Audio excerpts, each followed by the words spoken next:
E lá vem o Bala, vem brigando muito. Vem a medalha, vamos Bala, vem a medalha, é Brasil, é Brasil, é Brasil! Brasil! O baiano Bala garantiu o bronze!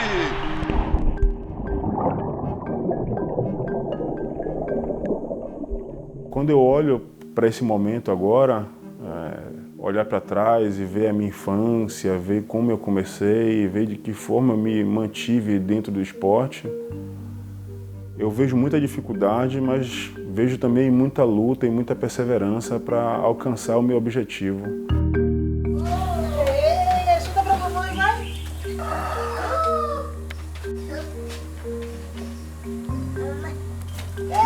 Que maravilha! Não, não era fácil, porque a gente trabalhava e não tinha um rendimento muito alto. Eu tive algum contato com esporte, digamos, eu joguei bola e pratiquei outros esportes, corrida de rua e artes marciais. Eu acho que meu pai, ele nunca vai admitir isso.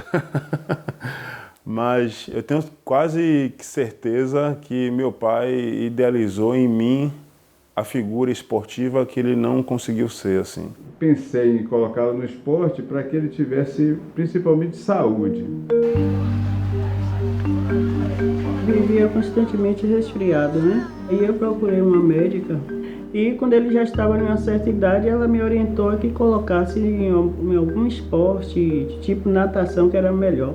Com 3 anos até os 5, 6 anos era algo mais de recreativo. Em uma escolinha de natação ali em Sidney, irmão do que vinha a ser o técnico dele. Quando ele começou, ele tinha 3 anos. Só que ele era muito compridinho, e aí Sidney disse que só pegava a partir dos 4 anos. Como ele era grande, eu tenho essa mentira escondida.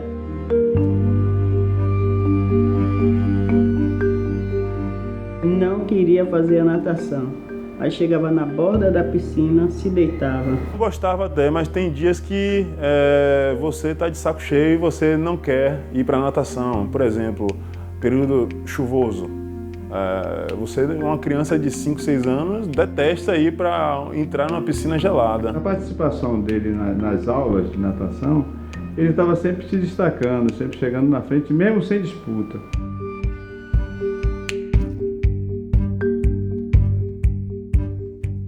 E aí, com 6, 7 anos, Sidney comentou com o Sérgio: rapaz, tô com um menino aí que é retadinho. Eu fui realmente, era um menino muito rápido. Aí Sérgio administrava o Clube Olímpico. Só que era muito longe. O Clube Olímpico ficava na antiga Fonte Nova. E eu sempre morei aqui em Itapuã. Aí foi a arquitetura para trazer ele para treinar comigo na Fonte Nova. Eles decidiram me levar. Foi nesse momento que a minha vida dá uma virada aqui de página. Eu acordava às 4h30 da manhã, um trajeto de quase 24 quilômetros por dia, de ida, 24 de volta. Minha mãe batia uma vitamina para que eu pudesse treinar. Muitas vezes ela, como acordava muito cedo, ela tinha que botar toalha envolvendo o liquidificador para não fazer tanto barulho e acordar os vizinhos. Todo mundo dormindo. Aí para não acordar nem vizinho, nem quem estava em casa, né? Eu aí fazia isso. Durante anos a minha rotina foi assim, né? Muito puxada desde cedo, muito exigente, né? Para uma criança de 6, 7 anos que não tinha certeza o que queria ainda. E a gente confiava muito em Sérgio, tá certo? Que para a gente era uma pessoa que tomava conta dele. Sérgio para mim é um segundo pai. Eu vivi grande parte da minha vida ao lado de Sérgio.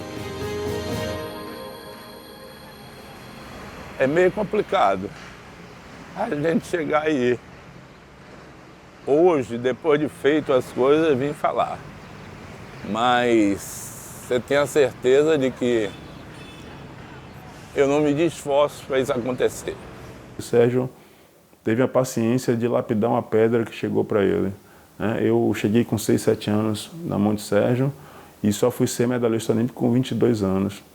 Então foram praticamente 15, 16 anos Sérgio apostando em algo que ninguém tinha certeza, né? Ele era um menino muito veloz e o biotipo era um biotipo bom, que a tendência é que seria muito comprido. E aí nós começamos a investir bem mais nele.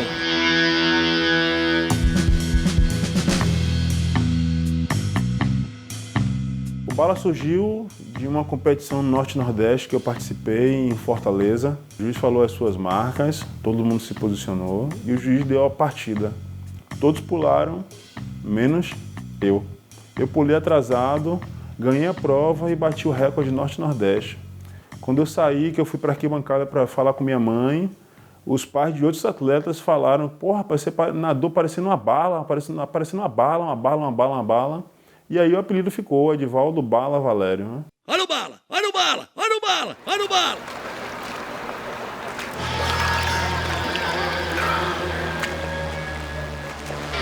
Eu queria que ele vivesse a adolescência dele, mas pelo outro lado eu tinha a natação, que já era uma coisa de responsabilidade, não era mais aquilo de brincar, de fazer por fazer.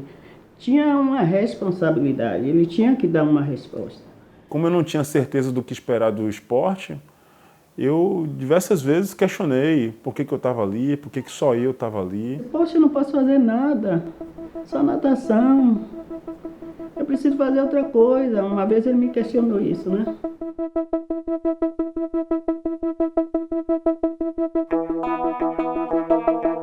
Eu me lembro que até para festa a gente ia para ver a hora que ele ia sair. A gente fazia um rodízio para quem ia para a porta, para ele não ficar na festa muito tempo, para treinar bem no outro dia. A incerteza em mim era constante. A gente tinha um orçamento muito fechado e eu tive que contar com a ajuda de outros pais, de outros atletas. Né? Ou o dinheiro servia para pagar a passagem, ou o dinheiro servia para pagar a hospedagem, ou o dinheiro servia para pagar a alimentação, o translado. Me lembro que teve um dono de padaria também que ajudou muito, onde eles faziam lanche. Ou seja, foi um mutirão de pessoas ajudando. Quando a gente chegava no hotel, a maioria desses atletas, o primeiro a fazer o check-in, na verdade, era Sérgio. Sérgio fazia o check-in e já sabia o quarto que ele iria ficar. E aí os demais atletas iriam fazer o check-in, faziam aquele amontoado todo ali na recepção e eu passava por trás de todo mundo e já pegava a chave já do quarto onde Sérgio ficava e já subia. Ele passava por trás de mim, escondido, porque ele não tinha dinheiro para pagar. Ele tinha dinheiro para pagar a passagem, mas não tinha dinheiro para pagar a hospedagem. Ou seja, todo mundo estava registrado lá no hotel e eu passava por trás escondido e não tinha esse registro. E como eu entrava escondido, tinha só uma cama, era uma cama de solteiro. E Sérgio várias vezes cedia a cama dele. Naquela época a gente comprava revista, né, para folhear e contos eróticos. E eu comprei uma revista dessa, na época eu estava nadando no Campeonato Brasileiro em Goiânia. E me deu a curiosidade de pegar um telefone desse e ligar.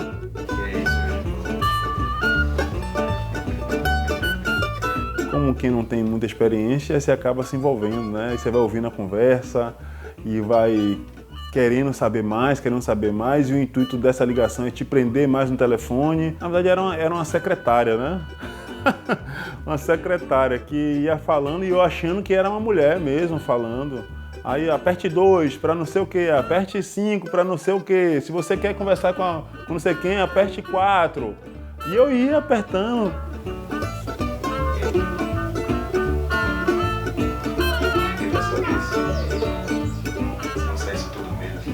Essa ligação foi feita para o Canadá. A gente foi fazer o check-in, fechar, né? Para ir embora. Aí, quando a gente foi fechar a conta, o cara falou: tem uma ligação aqui. Aí meu treinador que estava lá comigo: rapaz, não tem não. Tem sim. Alguém fez a ligação. E aí meu treinador, como tinha certeza que ele não tinha feito e ele acreditava também que eu não tinha feito, acabou rolando uma briga entre meu treinador e o pessoal lá do hotel.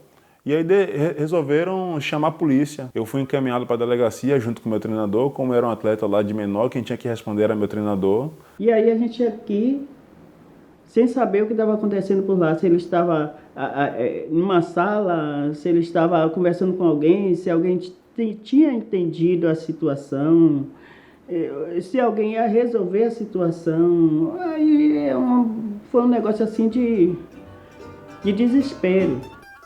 E eu negando, aí a delegada jogou um verde dizendo que alguém achou o telefone na lixeira. Aí quando ela falou isso, eu falei, não, eu joguei no vaso sanitário. Quando eu falei que joguei no vaso sanitário, ela se levantou e já saiu. Ela já sabia que eu tinha feito a ligação. E quando eu fui competir, o pessoal, para me sacanear, para me zoar, ficavam gritando o tempo todo, sexo, sexo, sexo, sexo. Não saí rico porque eu deixei dinheiro lá para pagar a ligação, mas saí rico de experiência. Eu não gosto também de ficar me lamentando muito e ficar choramingando. Eu acho que esses fatos só enriqueceram a minha trajetória. Muito preconceito, fora daqui é muito preconceito, amigo. Não pensa que é fácil não, é muito difícil. É muito difícil. A gente chegava lá para poder passar numa coisa dessa, num aeroporto desse, ia todo mundo, a gente ficava. Não sei por que o cachorro só pulava na gente. A gente já sabia que para ter uma facilidade no desembarque, era legal todo mundo ir uniformizado, né? Para identificar que a gente era uma delegação, para identificar que a gente era do Brasil. E a gente mesmo usando uniforme com a delegação, eu era o único barrado. E aí você tem, ele deixa você lá, aí vem um e faz uma pergunta, vem outro e faz outra pergunta. Então as coisas ficam complicadas, Eu nunca fiquei preso e me fazendo de coitadinho. Não entendia, mas também não dava alimento a essa situação. Eu só me preocupava de fato em treinar, em competir, em ter resultado.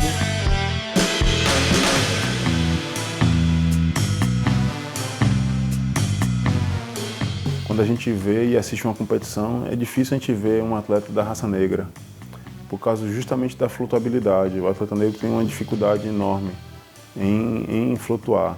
O osso do negro ele é mais denso do que o osso do branco e isso torna o indivíduo mais pesado dentro da água, principalmente quando a gente fala em piscina, água doce. A água salgada é um pouco mais densa do que a água doce, facilita um pouco mais a flutuação. Se o negro ele já tem um percentual de gordura menor e é um nadador do sexo masculino, ele vai ter uma dificuldade maior de fazer a perna flutuar, então ele vai ter a tendência de manter o tronco flutuando na água, mas as pernas tendem a afundar.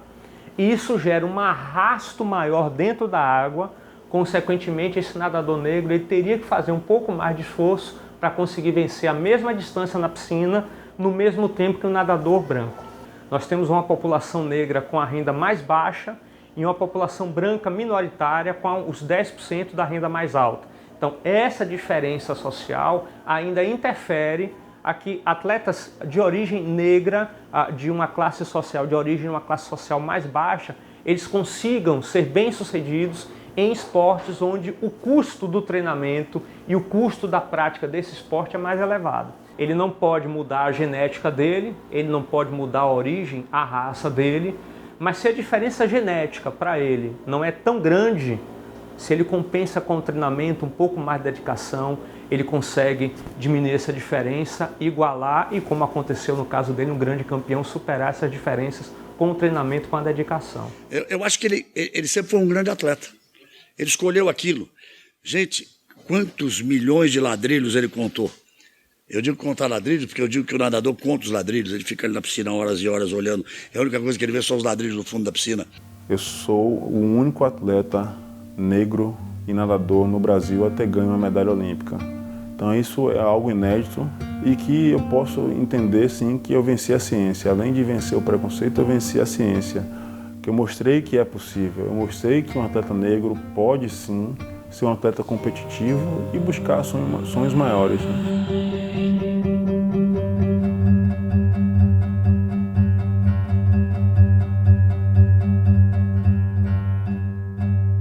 referência até 97, na região Norte e Nordeste, era Edivaldo Valério. E quando eu me ousei nadar um troféu José Fim, que é o Campeonato Brasileiro Absoluto, eu já não era referência. A referência era Gustavo Borges, Fernando Scherer, André Cordeiro. E aquilo para mim foi muito mágico. Foi a primeira vez que eu tive a chance de ver Gustavo Borges, de nadar uma prova com Gustavo Borges. Nadava todo desengonçado, aí você via ele fazendo aquecimento ou treinando, você olhava por cima d'água e falou assim, pelo amor de Deus, o que é isso, né? Onde é que ele vai assim? Como é que algum desconhecido chega lá e já é medalhista em uma competição de porte nacional e se classifica para nadar um campeonato mundial? Então, de um ano para outro, você tem o surgimento de um atleta excepcional. Gustavo Borges, sem ele mesmo saber, ele foi um inspirador para mim, né? Desde a Olimpíada de 96, onde ele ganhou 2 medalhas, e eu estava no sofá da minha casa assistindo, e quando eu vi aquela imagem dele ganhando aquelas 2 medalhas, eu falei para mim mesmo ali que eu queria estar nadando a Olimpíada com aquele cara. E sempre treinou demais. O treinamento dele, junto com o Sérgio, era bem um treinamento de volume muito grande. Valério era um velocista que treinava como meio fundista. Ele não gostava de treinar como velocista. Ele gostava de treinar como meio fundista. E isso me deu muito trabalho. Porque muitos colegas dele, não daqui da Bahia, de fora, questionavam a forma como nós trabalhávamos. E no Pan-Americano de 99 eu voltei para o Brasil. Na segunda seletiva para a Olimpíada, eu já tinha feito um tempo que praticamente me garantiu na Olimpíada do ano de 2000. Os 4 por 100 para homens. Vamos lá, raia 2 Brasil, raia 3... Só tinha uma medalha para disputar, não tinha como ganhar dos Estados Unidos e Austrália, a não ser com desclassificação, e a gente estava disposto a disputar com a Holanda e com o resto, né? Todo mundo queria um revezamento ortodoxo, que era o nadador mais forte, que era a Xuxa, segundo mais fraco, terceiro e Gustavo. Até então não era para eu ter fechado o revezamento, mas durante a preparação na cidade de Canberra eu estava muito bem mesmo, e aí fizemos algumas simulações de estratégia. Não estava definido a ordem, qual seria. Porém, a gente sabia que podia contar com essa estratégia, que era sair com os 2 melhores na frente e deixar para os 2 jovens no final e seja o que Deus quiser. A gente começar mais forte e largar na mão deles para ver o que ia dar. Deu certo. Vamos para a largada dos 4 por 100 na água Xuxa. Xuxa foi muito corajoso, deu tudo dele, ele estava bem limitado também fisicamente, quase que ele não participava desses jogos. O Brasil pulou na 5ª posição com Gustavo Borges. Agora é com você, Gustavo. E como ele tem a saída muito boa, ele já se manteve à frente também na 3ª colocação. Gustavo Borges vai forçando, vai brigando muito com a Alemanha, brigando muito com o Traeger da Alemanha. Essa é a briga, mas fica para trás o Gustavo, Austrália e Estados Unidos em primeiro. E aí pula o Carlos Jaime. E aí já está naquela expectativa já do meu pulo, né? Na briga. Deixou o Brasil na briga. Nesse momento, briga pela 3ª posição, lá na raia 2 do Brasil. Ansiedade a 1000 já. O problema é que o Popov está desequilibrando aqui na raia número 7, pela Rússia. Popov vai entregar em terceiro.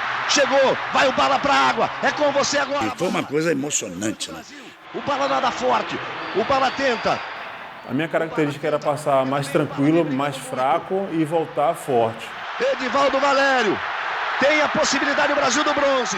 E aí, faltando 25 metros, eu já vim trancando os dentes, já sabia que eu estava em terceiro e que ali eu já não perdia mais. Tem a possibilidade o Brasil do bronze. É batida de mão na vitória. É batida de mão na vitória. É aquela sensação de chega, tá chegando. Vem a medalha, vamos Bala. Vem a medalha, é Brasil, é Brasil, é Brasil. Brasil! Aí quando eu toco na borda, a Xuxa já está ajoelhado, chorando. Nesse momento me abraça, chorando, emocionado. A festa brasileira! O baiano Bala garantiu o bronze! Carlos Jaime vem também abraçando, o Gustavo Borges me puxa para cima. Edivaldo Valério, mais Bala que nunca! É tudo muito vivo, é como se eu estivesse nadando agora. Aí a festa. O Brasil é medalha de bronze nos 4 por 100 da natação, a primeira medalha brasileira nos Jogos de Sydney.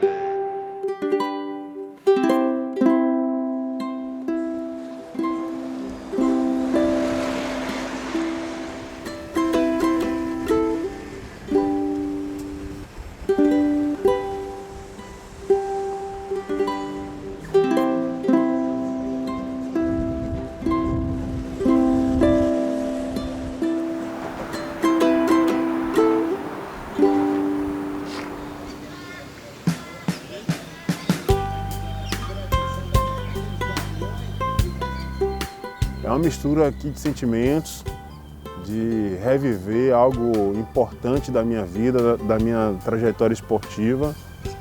E não há o que descrever aqui que explique a minha sensação agora. Hoje eu estava mais nervoso do que há 16 anos atrás, né?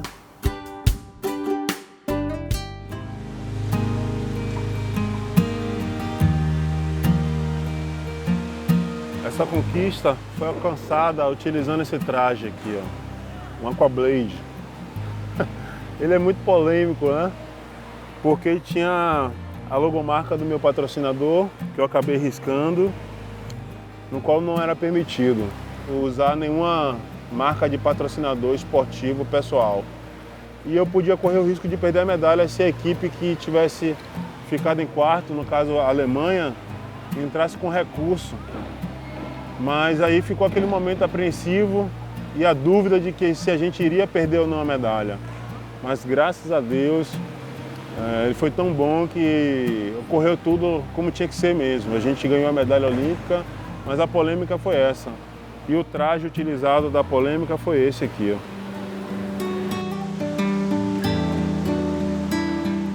A medalha olímpica era uma coisa muito distante, mas através de muita crença, muita energia positiva e muito querer de todos os 4 atletas, a gente conseguiu ganhar essa medalha olímpica. E foi feita nessa piscina aqui, ó, nessa raia. Nessa raia. Eu fico emocionado demais de relembrar esse momento histórico para mim, para a natação baiana e para a natação brasileira, porque diante de tanta dificuldade, diante de tanta incerteza, um nadador de Salvador, negro, chegou do outro lado do mundo, aqui em Sydney, na Austrália, e atingiu um feito histórico, né?